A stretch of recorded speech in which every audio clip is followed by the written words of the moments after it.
السلام عليكم ورحمة الله وبركاته. ازيكم يا بنات؟ عاملين ايه؟ يا رب تكونوا بخير.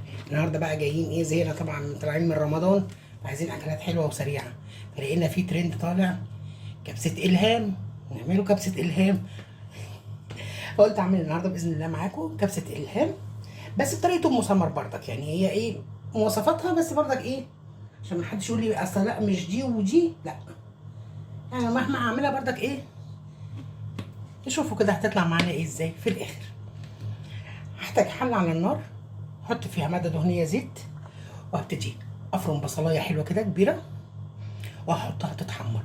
بس هحمر البصلايه بقى على نار هاديه عشان تديني طعم التحمير الحلو.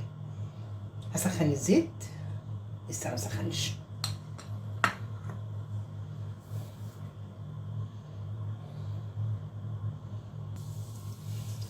كده بدأ الزيت يسخن معايا، هبتدي انزل ايه بالبصلايه. بسم الله.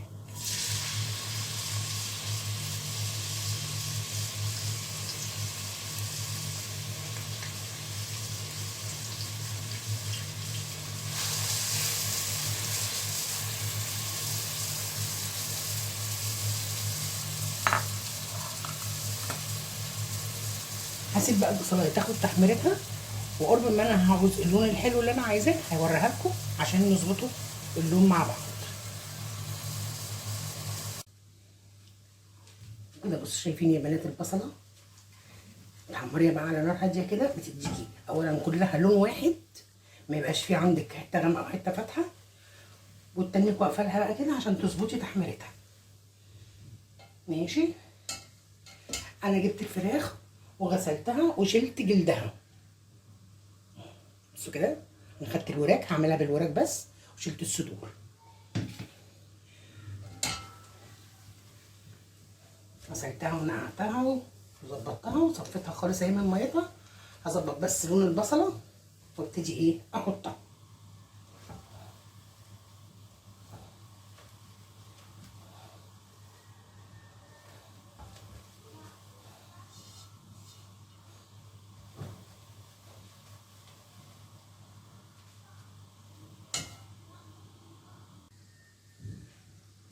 وكده يا بنات شايفين لون البصله بقت مظبوطه.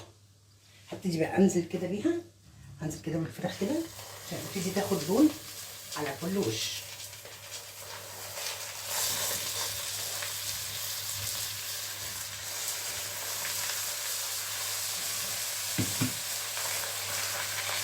هتاخد لون واقلبها، بس بقى كده دي درجه لون البصله الحلوه.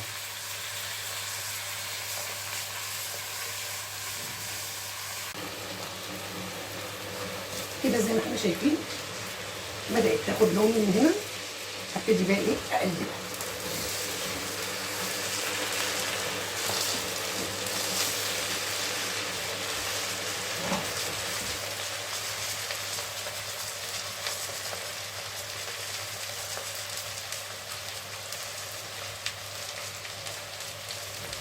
هحمر بقى كل كميه الفراخ بنفس الطريقه.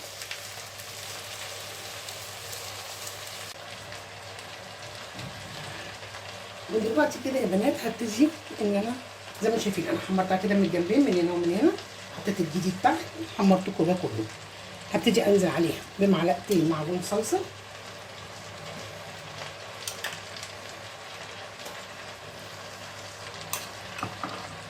وهنزل عليها بالبهارات، بهارات كبسه وفلفل اسود وملح.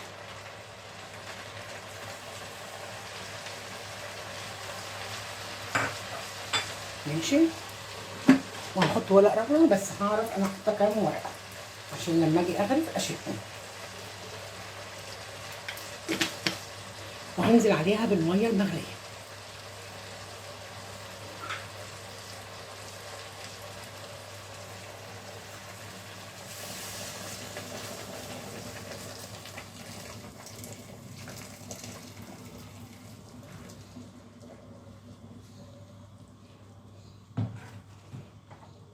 وهسيبها تغلي عشان تستوى.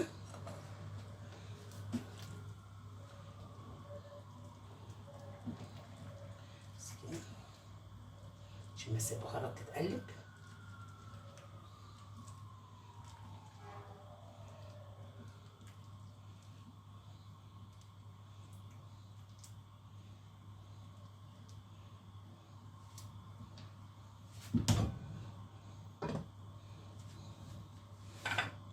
تستوي وهرجع لكم.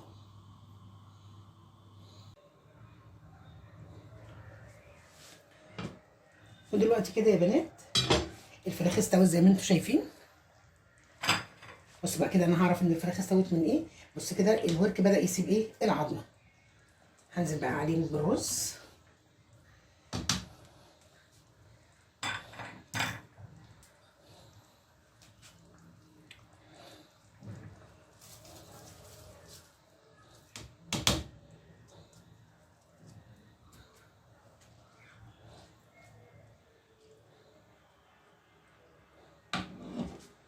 كده وندوق الحدق. بس انا على ما اعتقد يعني هو الحدق مظبوط، عشان انا مش بتاع الدوقان حدق. انا معرفش ليه.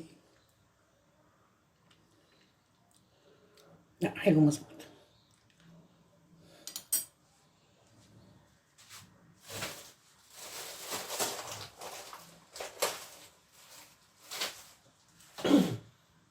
ماشي. معلش نسيت اللومي فقلت احطها ايه معاكم.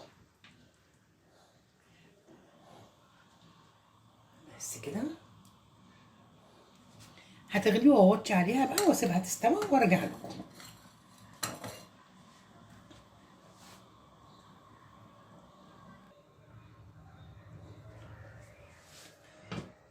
ودلوقتي كده يا بنات الفراخ استوت زي ما انتم شايفين. بص بقى كده انا هعرف ان الفراخ استوت من ايه. بص كده الورك بدأ يسيب ايه العظمه. هنزل بقى عليه بالرز.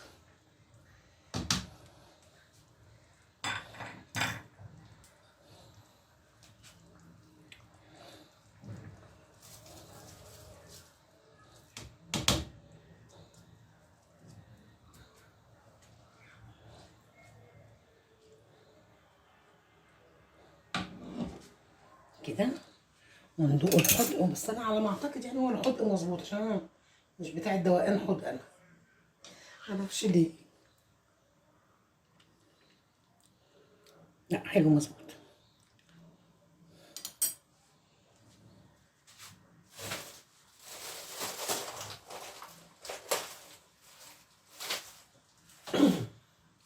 ماشي. معلش نسيت اللومي فقلت احطها ايه معاكم. بس كده هتغلي واوطي عليها بقى واسيبها تستوي وارجع لكم.